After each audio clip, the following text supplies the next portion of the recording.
மாலை 5 மணிக்கு இணைய வழி கூட்டத்தை நடத்த தீர்மானித்திருக்கிறோம். உயர்நிலை குழுவில் இன்றைய அரசியல் நெருக்கடிகள் குறித்து முன்னணி தோழர்களோடு கலந்தாய்வு செய்வதென்று ஏற்கனவே நாங்கள் அறிவித்திருக்கிறோம். அதன்படி இன்றைக்கு மாலை 5 மணிக்கு கூடி பேச இருக்கிறோம். அரசியல் நெருக்கடியான சூழல், எல்லாருமே ஒரு எதிர்பார்ப்போடு இருக்காங்க. கம்யூனிஸ்ட் கூட்டத்தை ஆரம்பிச்சிட்டாங்க. நம்மளது தாமதமாக இல்லை சரியான நேரத்தில் போயிட்டு நினைக்கிறீங்களா? தாமதம் இல்லையா, 4ஆம் தேதி தான் ரிசல்ட் வந்துச்சு. இன்னைக்கு தேதி 8 தான் ஆகுது.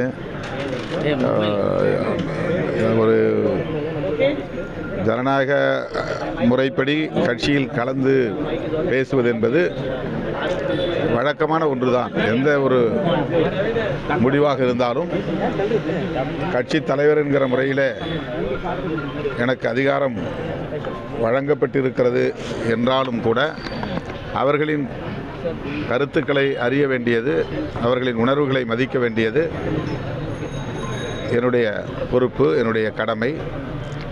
ஆகவே இன்று மாலை 5 மணி அளவில், என தமிழ்நாட்டின் பல பகுதிகளில் அவர்கள் இருக்கிறார்கள், உடனே வந்து சேர முடியாது. ஆகவே இன்று மாலை ஜூம் இணைய வழியாக நாங்கள் பேச இருக்கிறோம். இந்த நேரத்தில் அதிமுக ஆதரவு தந்து ஒரு ஆட்சி அமைக்கக்கூடிய சூழல்லாம் பேசுபொருளாக இருக்கு. அதெல்லாம் சாத்தியமா? அதை நீங்க எப்படி பார்க்கணும்? பிரதான எதிர் நிலையிலிருந்து அவங்க ஒரு முகாமில் சேர்ந்து ஆட்சி அமைக்கக்கூடிய சூழல் அமையுமா? அதை நீங்க ஒரு எலக்ட்ரல் பாலிடிக்ஸை ரொம்ப உத்து கவனிச்சு கொண்டிருக்கிற நீங்க அதை சப்போர்ட் பண்ணுவீங்களா? அது அங்கே இதை நாங்கள் கலந்து பேசாமல் நான் முன்கூட்டியே கருத்து சொல்வது சரியாக இருக்காது. எங்கள் தோழர்கள் என்ன நினைக்கிறார்கள் என்பதை அறியாமல் நானே ஒரு கருத்தை முன்கூட்டி சொல்ல முடியாது.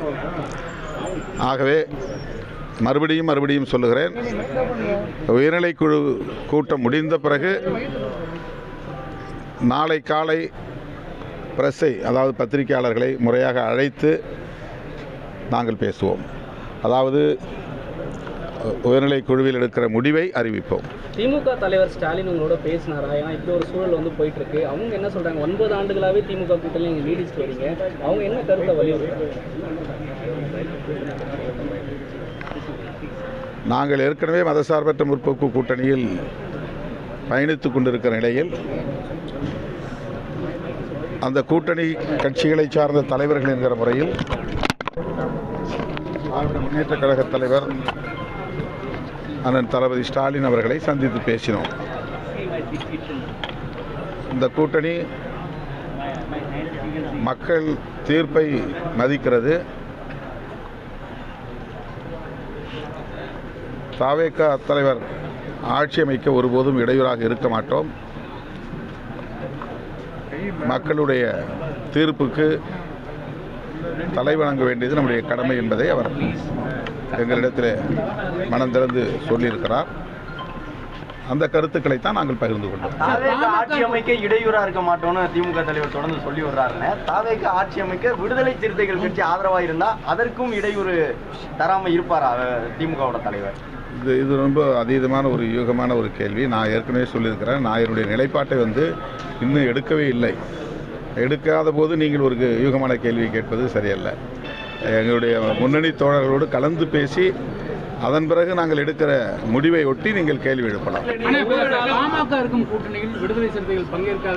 சார், இது எல்லாமே யூகமான கேள்வி. ஏற்கனவே நான் பதிவு